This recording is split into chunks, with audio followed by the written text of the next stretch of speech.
Applebaum on October the 20th, 1988 in Leisure World, Laguna Hills, California. The purpose of these interviews is to record contributors who have made significant contributions to California social welfare heritage. Mrs. Applebaum has done so over 39 years at Vista Del Mar Child Care Services. Vista Del Mar Child Care Services, where she professionalized the child welfare services operations, shared her insights with many colleagues, was active professionally in many ways, and when she retired full-time as assistant director there. Mrs. Applebaum shared her insights with many colleagues. She was active professionally in many ways. When she retired from full-time as assistant director at Vista Del Mar Child Care Services, the agency established the annual Mareaner Applebaum Institute. In this way, each year, leaders in the field can share their knowledge with the agency, with professional social workers, and with the community.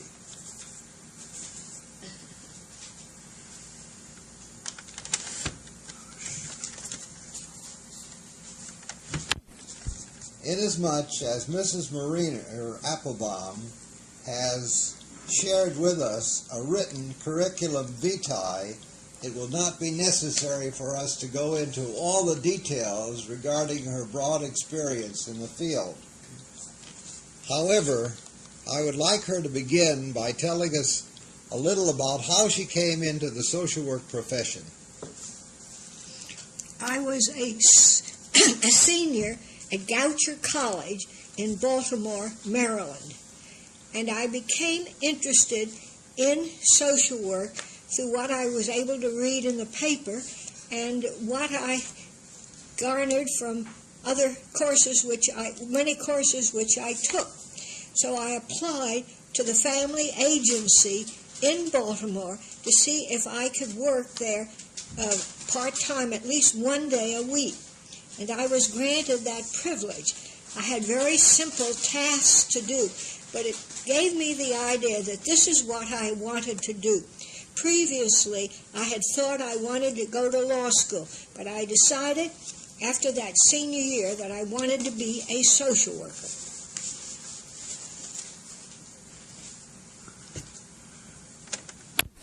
Thank you, Mrs. Applebaum. Now, will you tell us a little about how you got yourself educated to become a social worker? Yeah. In those days, when I finished college, there was such a thing as a Jewish social work school that had joint classes with the New York school. At that time, I had a fellowship to go to the Jewish school. So I attended and lived in New York City in an apartment with 3 other girls, all becoming social workers. However, I had to drop out of the school because I developed an abscess under my arm and I had to go home to have it taken care of professionally.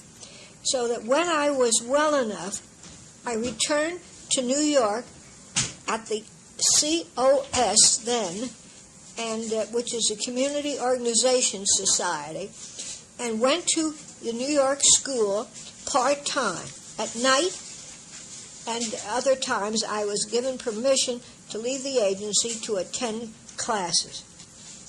I finally was graduated from the New York school with a certificate then in, I think it was sometime in the early 50s. Then I got my first job at the COS, as I said before, and worked there for 6 years.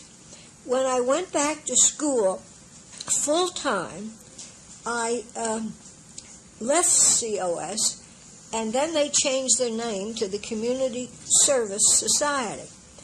I then worked for a TB and heart association, and became a supervisor there. and left there when I came to California in 1945. With Vista Del Mar Child Care Services, that we would appreciate your putting into the record your identification with that agency, how you moved up in the agency, and something of what the Vista Del Mar Child Care Services is historically and in the variety of different services that they eventually have offered. When I moved to California, I didn't work for 2 years because my child was young at that time, and I decided to be home with him. Later on, however, circumstances decided otherwise for me, and I looked for a job. I was interviewed by several agencies in the city, and particularly liked Vista Del Mar, even though it was quite a distance from my home at that time, and was kind of hard to get to. They didn't have the freeways in those days. However, I liked Mr. Bonaparte and Mr. Glow, who was the assistant director, and I felt they were both dedicated men who really cared about children. And since I had never worked exclusively with children, I decided this was the agency I wanted to work for. Would you tell us something of the Vista Del Mar agency? What's its legal name and the different services that it now provides, and then tell us a little of how you contributed to professionalizing this agency. It was originally called the Jewish Orphans Home of Southern California. They later changed the name to Vista Del Mar when they moved to their present property, because in those days you could really see, you had a view of the sea at that time, not now. When I first went there, they had a foster home department, and they were thinking about starting an adoption department, and of course they had an institutional department. Mr. Bonaparte cared very much about the institution, and he made great efforts to make it the best agency west of the Mississippi. I can remember in the early years that he would entertain all the other children's agencies, institutional agencies, at Vista Del Mar for their June meeting. And he would be very proud of his staff when they would participate in some of the workshops that were held.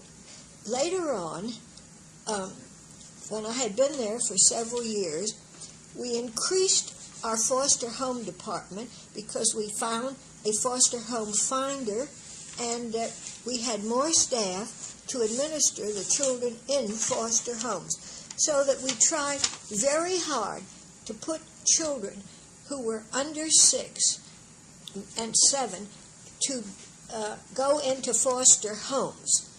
And we increased the foster homes again when we went into adoption. We became an adoption agency and were licensed by the state of California in 1950.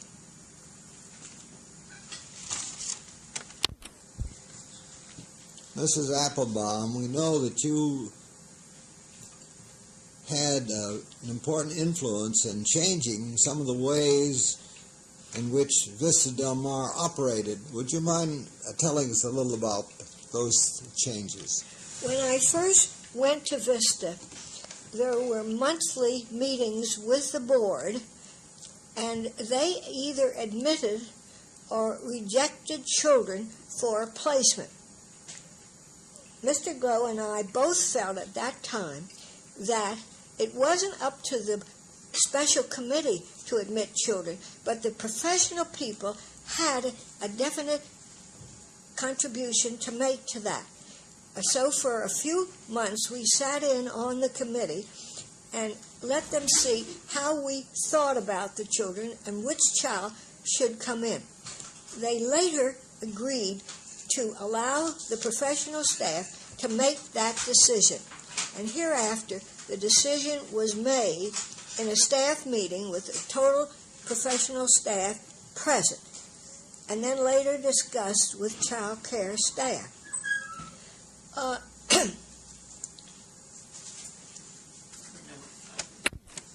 And then we changed a lot of our recording that was done.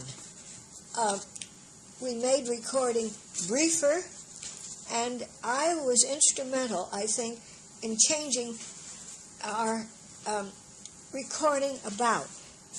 I sat on several committees for the Child Welfare League on the subject of recording, and we discussed this at various child welfare institutes, and so that the whole agency, as well as other social work agencies, adopted different ways of recording so that our records wouldn't be so unwieldy and so long.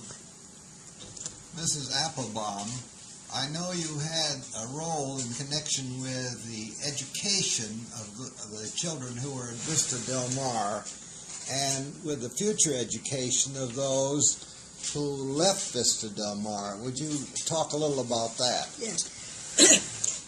When I first went to Vista, we had a cottage called the Health Cottage. These were children of parents who either were suspected of having tuberculosis or had tuberculosis and were living out in the what is now known as the City of Hope. We found that the children really were not undernourished particularly, although years before that I think they were. But they were pretty healthy children and normal children, and we were making them more dependent because they were in a special cottage which they couldn't do anything for themselves really in it. So we had the children go to public school. That adjustment was difficult for some of the children, but succeeded very well with the other children. So that was one step forward. Then we introduced the psychiatrists on our staff. They had had one consulting psychiatrist, which we didn't think was a very good consulting psychiatrist, and we were able to bring in one psychologist full-time and one psychiatrist. I said the psychologist was full-time. She wasn't full-time. She was part-time and on call, so that we began to test children to know what their potentials were. We had no idea before what kind of children we were treating. As the old staff retired or left and the new staff were hired, we hired those men and women who were oriented to psychoanalytical studies so that we could become more analytic with our children as time went on. I know that you had a relationship to the schools of social work in our area. Would you tell a little about that relationship? Yeah. SC, the first year I was at Vista, asked if we would take students. Both Mr. Glow and Mr. Bonaparte were very anxious that we do. I was the one available member of the staff who had supervised students out of the New York school when I was working in New York. Therefore, I was asked to supervise a student. I started with 2 students, really, and one has become a very well-known person in the adoption department, who now is in private practice and has written, I think, 3 books on the subject. That is Annette Barron.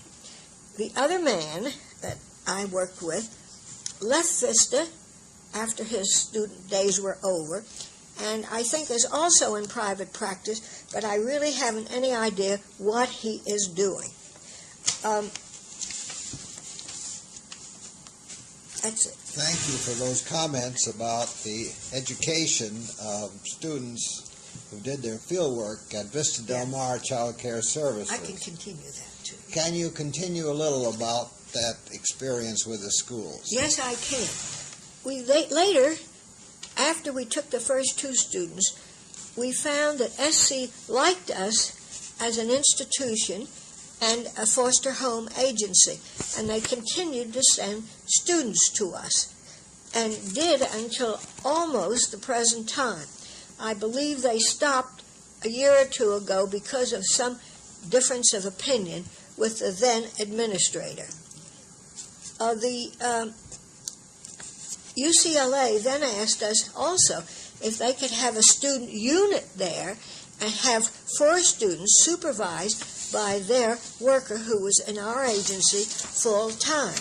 We did allow this for several years, but then UCLA wanted to place first-year students, and we felt that our agency was too complicated with the problems of the children we had in placement. They were becoming seriously disturbed children, and we felt we needed at least second-year students if we were going to have students. So we disconnected our connection with the UCLA at that time.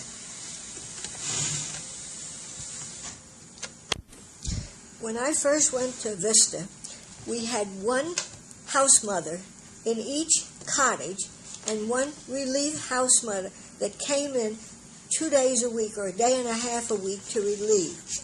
We felt that the children who were becoming more disturbed needed more mothering or more help with their problems within the cottage. We talked to Mr. Bonaparte about it, and he immediately said, no, we can't afford it, it's this, it's that, it's another thing. Well, about 3 months later, Mr. Bonaparte said that he wanted to bring up to the board the fact that we needed more staff in the cottages. And he wondered whether I'd go with him to a board meeting this was a special board meeting, to present the case, which I very gladly did. Mr. Bonaparte liked ideas to be his ideas, and I didn't care, or the rest of the staff didn't care, just so we got the ideas across and that we could have the extra staff. We later increased the staff to 2 staff per worker, per cottage, and we brought in still weekend passes, weekend relief for children.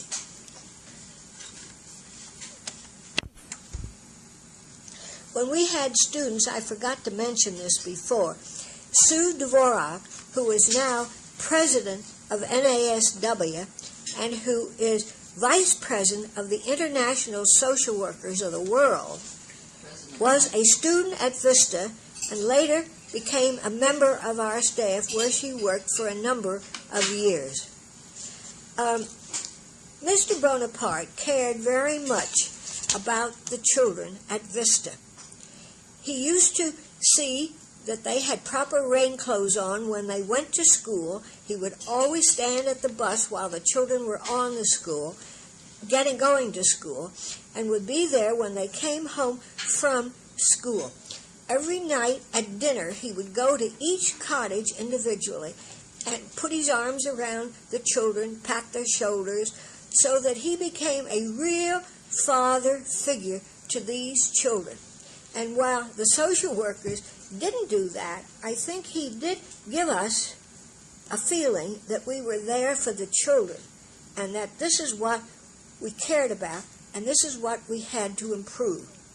When I first went there, the children were there. Many of them really shouldn't have been there. They were there solely because a parent worked or a parent was maybe a widower and felt that he couldn't take care of these children. We felt sometimes that these children were capable of taking care of themselves if their father worked. And I think that was one of the reasons why Mr. Bonaparte insisted at first that the children help the child care staff prepare the meals.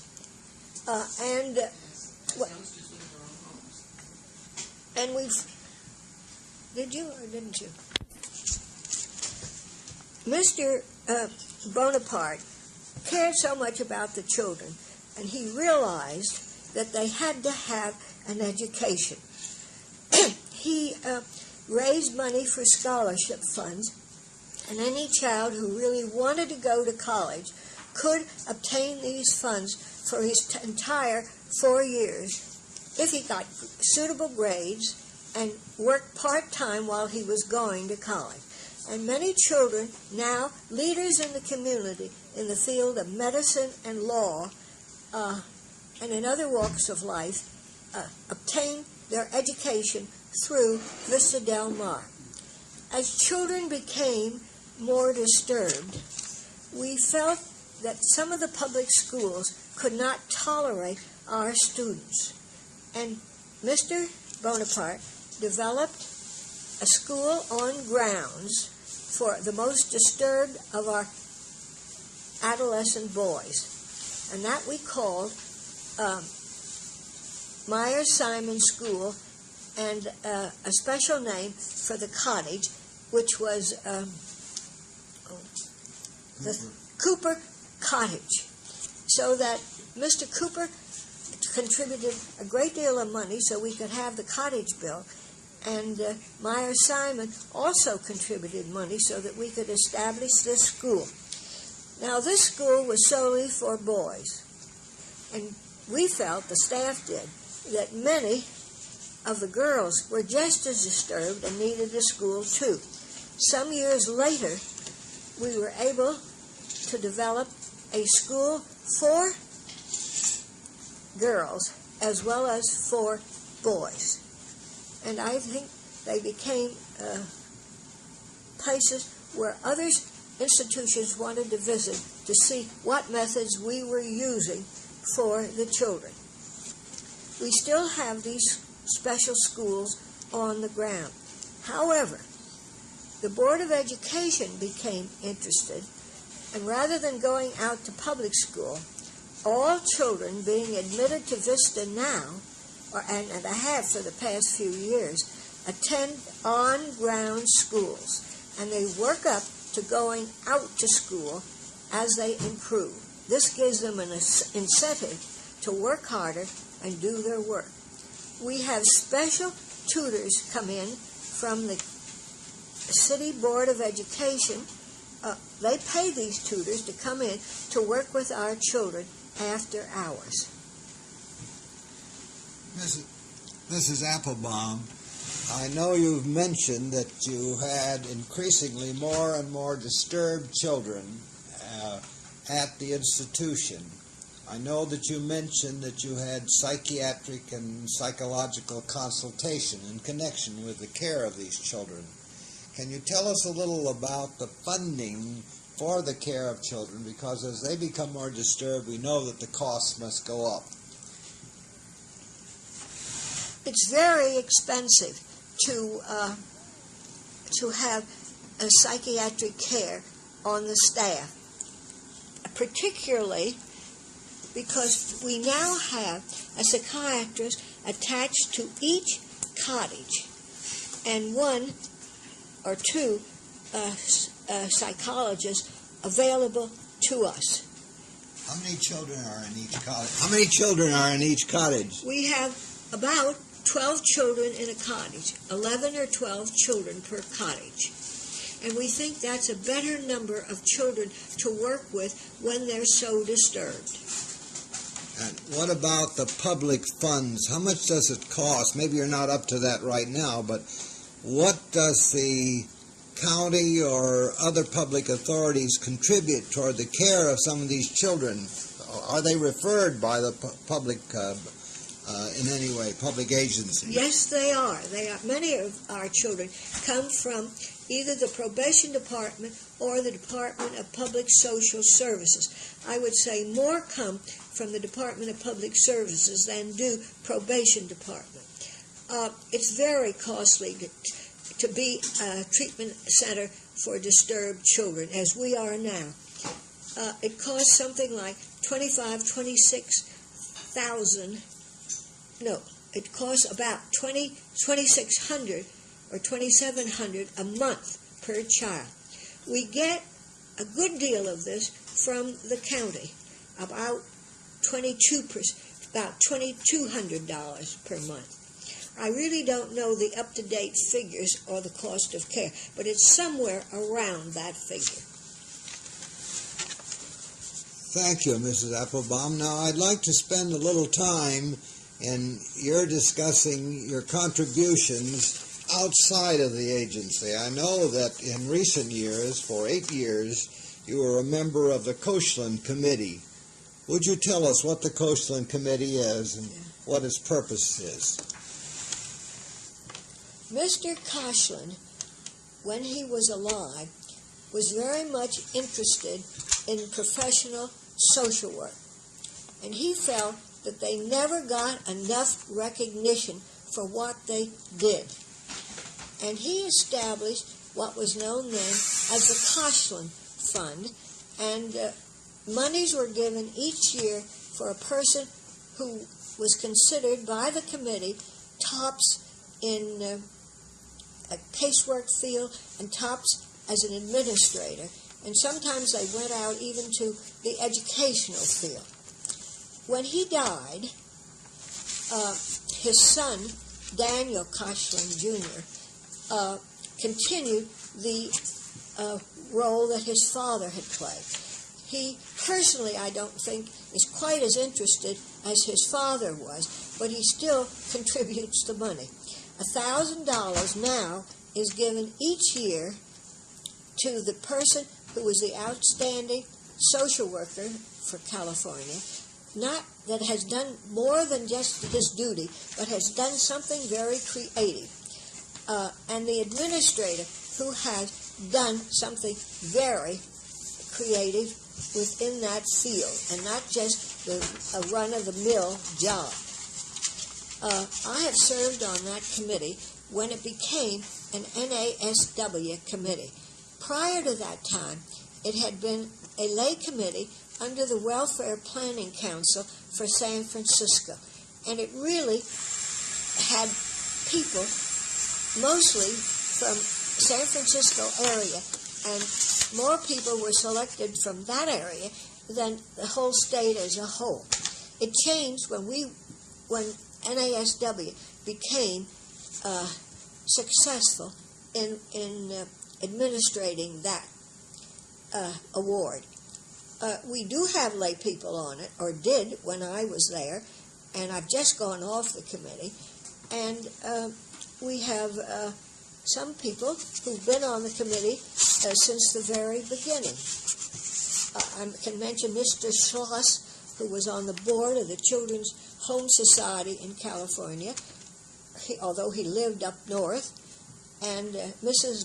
Benny Harvin, who was on the committee because she was a personal friend of the Koshlands family.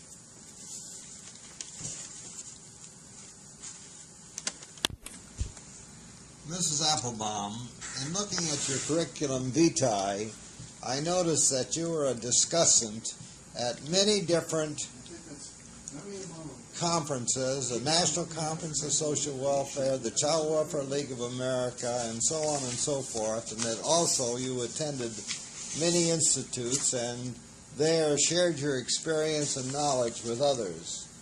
I noticed also that you were an instructor outside of the agency in some connections, and I'd like you to share this for the record. Yeah, I was asked to teach at UCLA Extension in the School of Welfare, and I did.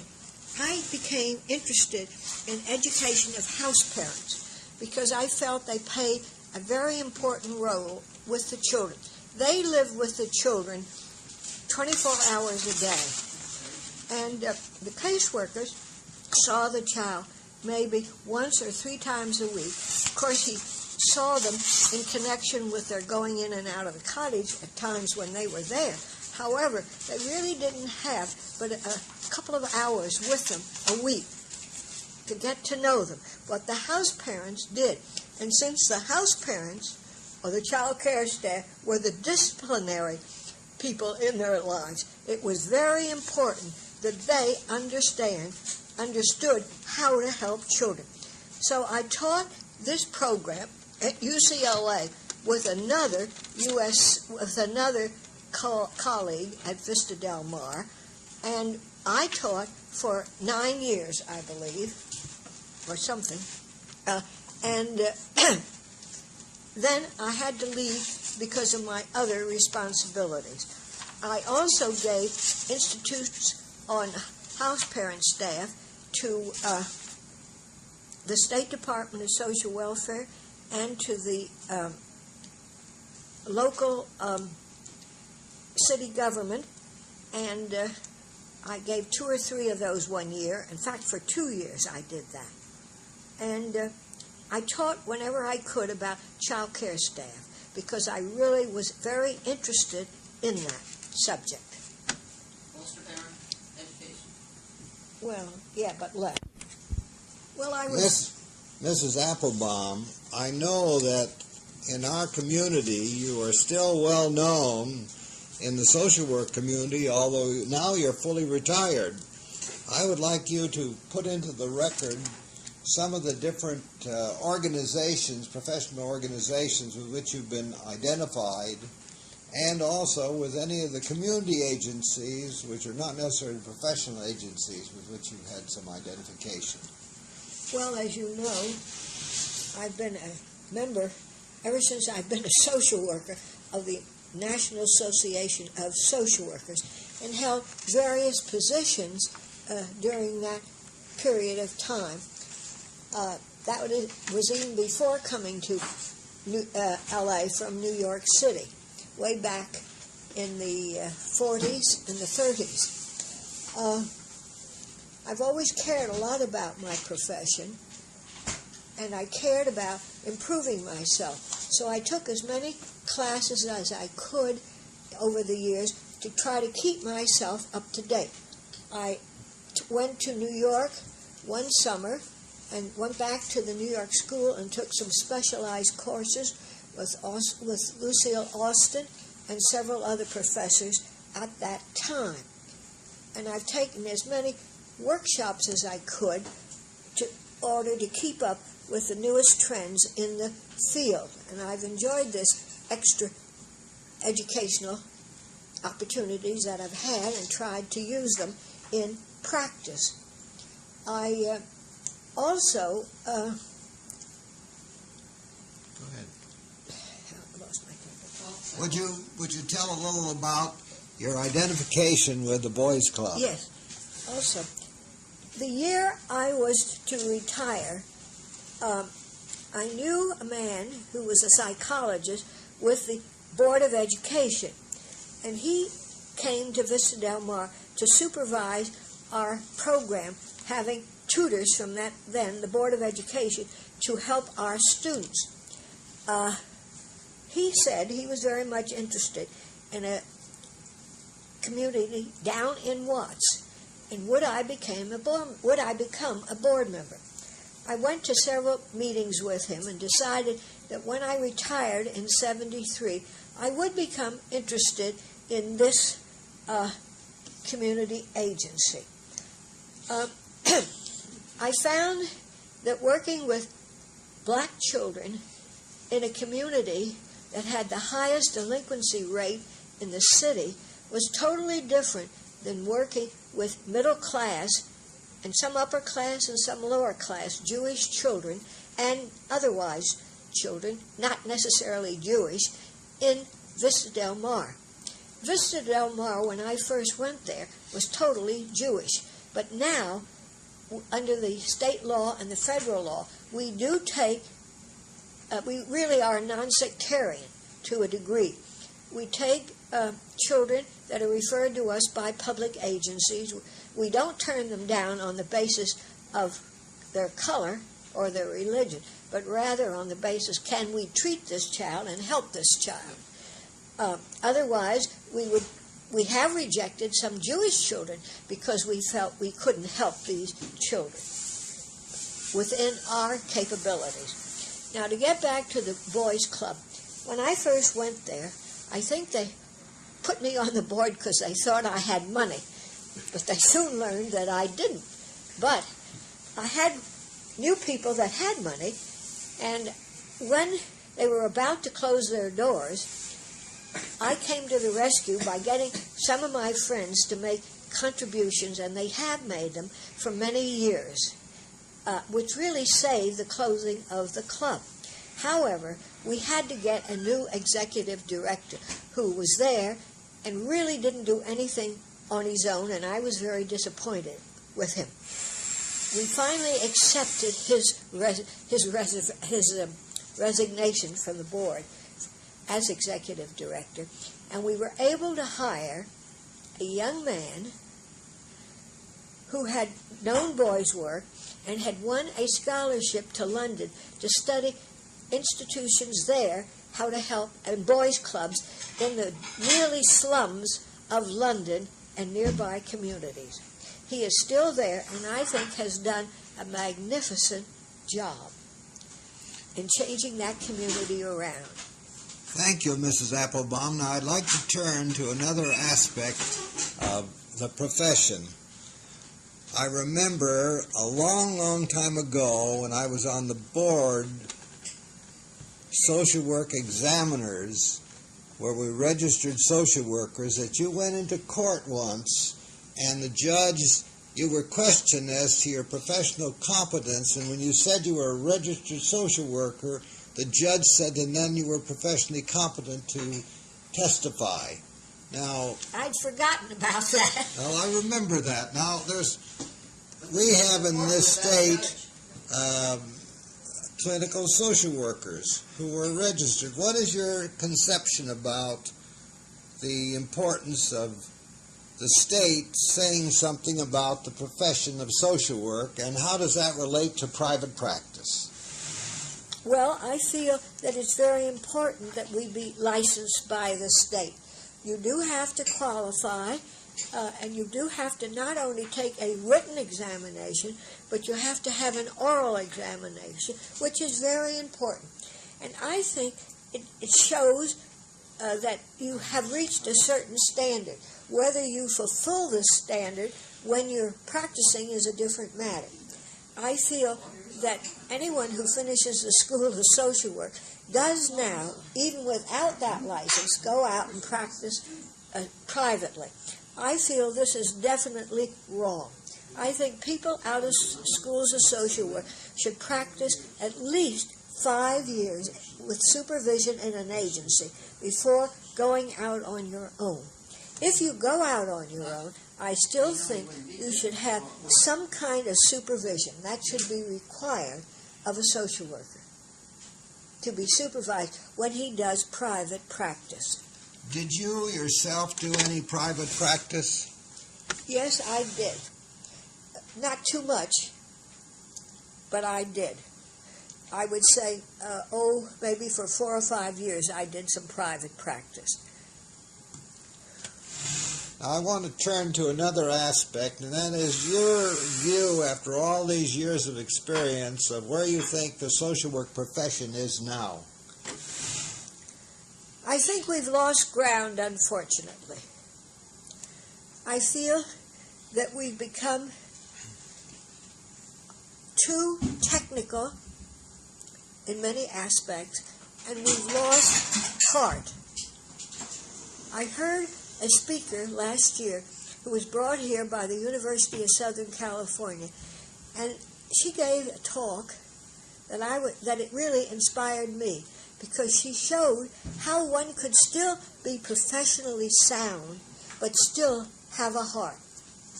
And when she felt it was necessary to make a home visit, she made a home visit. She didn't stand on ceremonies and felt that the client at all costs had to come to see her. I feel that it'll take 40 years more, or maybe a lifetime, to bring back social work the way it was before the last 8 years of federal government. Now, Mrs. Applebaum, what do you mean, the last 8 years of federal government? What has the federal government done or not done that they should have been doing, in your estimation? They've cut welfare services to such a core that they made this country have the thousands of homeless we now have, and the children who are malnourished by the 9 states' money for clinics for children.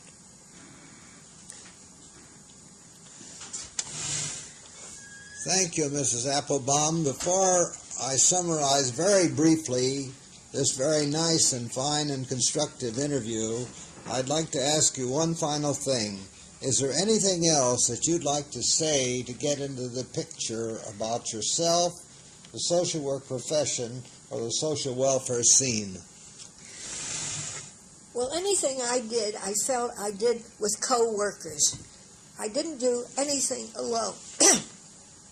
In the years at Vista, first I had to have Mr. Bonaparte's backing for everything, although he may say no in the beginning, but later he would give in to it. Then I must feel that Carl Glow contributed to me, too, by backing me up in many things that I wanted to do. Also, the staff at Vista was a fine staff, and they cared about children as I did. Thank you very much, Mareaner Applebaum. As I said sometime during the interview, your name is still well known in the social work community, even though you're now fully retired. And that's because you played such a vital role in many ways in the development of an up-to-date child welfare practices program, in helping social work students develop their own capabilities, in helping develop house parents, in sharing your insights with your colleagues and the community, and in giving of your time and efforts to the Child Welfare League, to the National Association of Social Workers, other organizations, and this Boys Club.